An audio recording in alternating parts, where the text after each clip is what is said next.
when Donald Trump pointed at Jasmine Crockett and said, "You don't belong in this room," the moment could have easily unraveled into chaos. The crowd, filled with seasoned politicians, reporters, and media figures, braced for what they assumed would be a loud, heated exchange. Many expected the Texas Congresswoman to raise her voice or respond with sharp sarcasm, but Jasmine Crockett did something entirely different, something that would leave a deeper impact than any shouting match ever could. She remained still for a moment, gathering her thoughts. There was no rush, no panic. She didn't flinch or look down. Instead, she slowly rose from her seat and looked directly at the man who had just tried to dismiss her presence in one of the most exclusive political gatherings in the country. The weight of the comment could have been crushing, as coming from someone who once held the highest office in the land. But Crockett's.com/measured response told everyone in that room that she wasn't there by accident. And more importantly, that she wasn't intimidated. There was a confidence in the way she stood, not the kind born from ego, but from certainty. Certainty in her purpose, in the people who had voted her into office, and in the values that brought her to that very room. When she spoke, her voice didn't shake. It didn't rise in anger or drop in fear. It was steady, deliberate, and crystal clear. "I belong here," she said, "because I was sent here by people who have been ignored for too long." It wasn't just a defense of her seat, it was a reminder that elected officials don't walk into rooms like that because someone allows them to. They walk in because thousands of Americans entrust them with that responsibility. Her presence was not a gift. It was earned. Her demeanor in that moment reflected something far more powerful than a loud rebuttal. It was restraint mixed with certainty. There was no need to match the energy of the man who tried to discredit her. She had no interest in playing that game. Instead, she brought her own rules, rooted in clarity, grounded in purpose. By remaining calm, Crockett flipped the script. The insult, intended to be dismissive, only highlighted the insecurity of the man who said it. Her calm response exposed it for what it was, an attempt to shake her confidence, to provoke a reaction. But Crockett didn't give that satisfaction. She held her ground with grace and precision. It wasn't weakness. It was a quiet kind of strength that filled the room in a way shouting never could. And everyone saw it. Reporters leaned forward in their seats. Cameras zoomed in. Some members of the audience exchanged glances, stunned not by the insult, but by the way Crockett refused to take the bait. Her confidence created a pause that hadn't been expected. It made people think. It forced the room to consider the implications of the words she was responding to. The silence that followed wasn't just awkward, it was powerful. It created space for truth to settle in. Crockett's approach was a lesson in leadership. In a political climate often dominated by noise and spectacle, she showed that it's possible to respond to provocation with focus and intent. Her posture, her tone, her choice of words, all of it showed a level of control that many seasoned politicians still struggle to maintain. And in that moment, it didn't matter how many years of political capital her opponent brought to the room. What mattered was who had command of the moment, and it wasn't the man at the microphone. People noticed, not just those watching live, but viewers at home. Scrolling through clips later, replaying the brief exchange that said more about character than any prepared speech could. Her confidence wasn't a display, it was real, deeply rooted in her identity and experience. She had been underestimated before, surely, and she would be again. But this time, in this room, in front of cameras and colleagues and critics alike, she turned a dismissive comment into a defining moment simply by standing tall and refusing to be moved.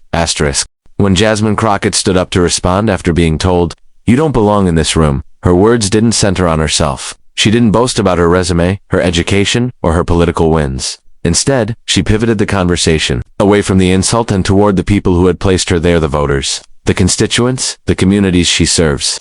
That shift in focus was powerful, and it caught everyone off guard. She didn't just defend her right to be in the room, she turned the moment into a platform for those whose voices are too often dismissed, ignored, or outright silenced. By calmly stating that she belonged because of the people who sent her, Crockett redirected the conversation from one of ego to one of purpose. It wasn't about personal validation, it was about representation. She reminded everyone, including the man who had questioned her place, that her presence wasn't just symbolic, it was substantive.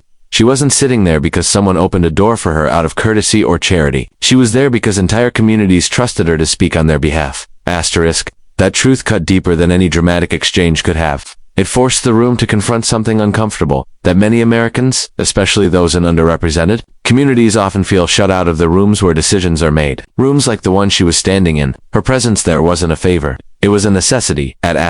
When Crockett mentioned those who had been ignored for too long, her words echoed far beyond that room. She was speaking for the working mothers, juggling multiple jobs to make ends meet, for the seniors whose voices are drowned out in policy debates, for the young voters who are told their dreams are unrealistic, and for the Black and brown communities who have historically had to fight twice as hard for a seat at any table. Asterisk, the man who challenged her may have hoped to diminish her, to make her question whether she had earned the right to participate in high-stakes political dialogue, but Crockett knew better. She understood that belonging in those spaces doesn't come from one's comfort within elite circles, it comes from one's connection to the people outside of them. And in that moment, she showed the entire room that her legitimacy came not from proximity to power, but from accountability to the people. Asterisk, this wasn't the first time someone had attempted to reduce her to a stereotype or challenge her right to be heard. As a black woman in politics, she knew these moments well. But her response was not rooted in frustration, it was grounded in a responsibility to make the invisible visible. To speak not just for herself, but for the countless Americans who would never get the chance to walk into that room, let alone be told they don't belong. Asterisk, that's what made her response so stunning. She didn't need to attack or retaliate. She simply told the truth that her voice represented many others who were not in that room physically, but who lived with the consequences of every decision made inside it. And in doing so, she reminded the room that democracy doesn't begin and end with the powerful. It begins with the people. Asterisk, her message was subtle but firm. The room belongs to the people. The role of elected officials isn't to guard the gates, but to open them. Her seat at that table was not a disruption to tradition. It was a reflection of a changing America, one that refuses to be boxed in by outdated definitions of legitimacy. That asterisk, as her words settled in, the tone of the room shifted. What had started as a targeted jab meant to belittle her turned into a moment of clarity. Crockett had reframed the conversation entirely. She wasn't there to prove she deserved to be in the room. She was there to make it clear that the people she represented did. Asterisk, and when the man who made the comment didn't respond, it wasn't just because she had silenced him. It was because there was no comeback for what she had said. You can argue politics, you can argue ideology, but it's much harder to argue against the truth that every American deserves a voice, especially those who have been told, time and time again, that they don't belong. Asterisk. As Jasmine Crockett stood in the aftermath of Donald Trump's pointed remark, "You don't belong in this room," the air grew tense, eyes shifting between the two figures. For a moment, it felt like a familiar political confrontation was about to unfold. After all, Trump had built a reputation on dominating rooms with bluster and fast-talking comebacks.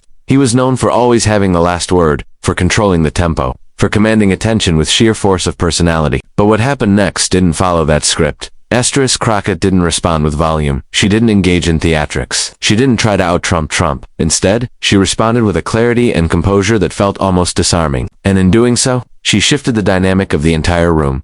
Asterisk, there's a subtle but unmistakable power in refusing to play someone else's game. While the former president threw out a comment designed to provoke, Crockett's response created a stillness, one that drew everyone in. She stood calmly, grounded in her truth, and reminded him, and everyone else, why she was there.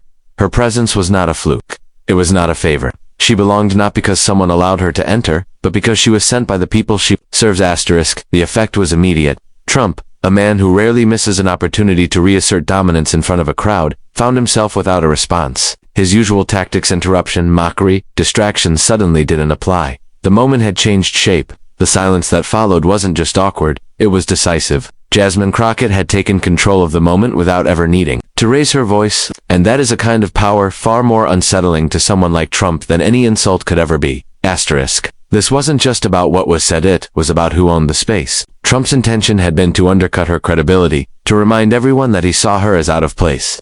But Crockett's calm answer exposed the weakness behind the comment. If he truly believed she didn't belong, why try so hard to dismiss her in front of others? Why draw attention to her presence at all? Asterisk, by refusing to take the bait, Crockett did more than silence him. She revealed that his power in that room wasn't as solid as it seemed. His words, usually met with cheers or laughter from supporters, hung in the air with no applause to follow. The audience didn't laugh this time. They watched, they waited, and then they listened. Asterisk, that kind of silence says more than 100 talking points. It's the silence that follows truth, the kind that settles into a room when someone speaks not just for themselves, but for something larger. Crockett wasn't there to spar. She wasn't there to prove she could throw punches. She was there to represent. And in that moment, she represented something Trump couldn't touch. The steady, rising strength of a generation of leaders who don't need permission to speak, who don't seek approval to exist in political spaces, and who cannot be rattled by a throwaway line. Asterisk, the quiet that overtook the room was a result of a power shift, subtle but real. Trump didn't get the final laugh. He didn't get the last word. And for someone who had spent years positioning himself as the loudest, most commanding figure in any room,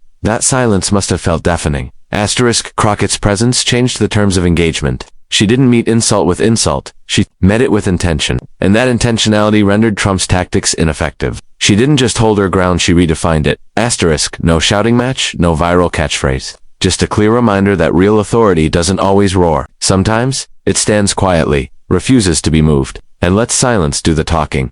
Asterisk, that was the real shift in the room. Not just that she silenced him, but that he realized, perhaps for the first time in that setting, that not everyone can be overpowered by noise. Some people hold their ground so firmly that even the loudest voice in the room finds itself suddenly, without a sound.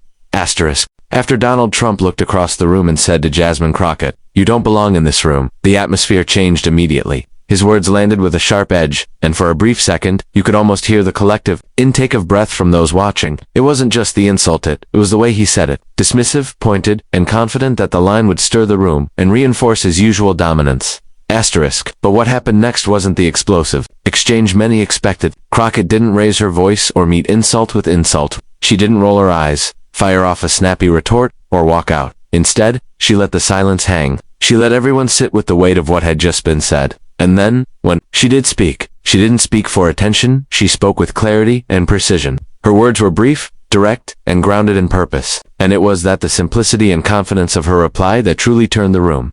Asterisk, she said. "I belong here because the people who sent me here deserve to be heard." Asterisk, and then nothing. She didn't elaborate or drag the moment out. She didn't try to win applause. She didn't follow up with another punchline. She simply sat back down. Asterisk, and in that moment, the silence said more than a shouting match ever could. Asterisk, that pause, the stillness that followed her words, wasn't empty. It was filled with meaning. Because while Trump had tried to define her place with volume, Crockett redefined it with restraint. She knew exactly what she was doing.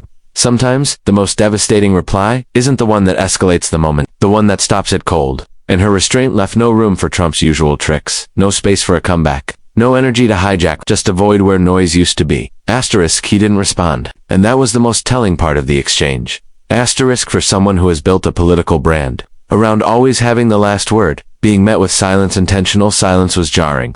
Trump had often thrived in chaotic energy, feeding off back-and-forth exchanges that allowed him to dominate the narrative. But here, Jasmine Crockett offered him no energy to work with, no fuel, no fire. Asterisk, just calm, just truth. Asterisk, and in that calm, the power shifted. Not in a dramatic head way, but in a way everyone in that room could feel, because the silence forced reflection. It gave people the space to actually hear what had been said, and to consider what it meant when a woman, young, black, and unafraid, looked a former president in the eye and dismissed his attempt to diminish her without ever raising her voice. Asterisk, it's easy to assume that powerful political moments require volume, but Crockett's reply reminded everyone that silence, when used intentionally, can be louder than any microphone.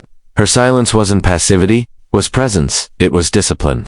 It was rooted in an awareness that not every challenge needs to be met on its own terms. Some deserve to be absorbed, acknowledged for what they are, and then left to collapse under their own weight. Asterisk, Trump, for all his bravado, found himself stuck in that silence. What could he say? Challenge her again? Double down in a room now, quietly listening, not laughing? He didn't, he couldn't. And for a man who has made a career of controlling conversations, that kind of pause was unfamiliar territory. Asterisk, meanwhile, Crockett's silence did what words alone could not. It allowed the room to shift its attention, just to her, but to the broader idea that power doesn't always roar, that sometimes dignity and restraint leave a deeper mark than confrontation ever could.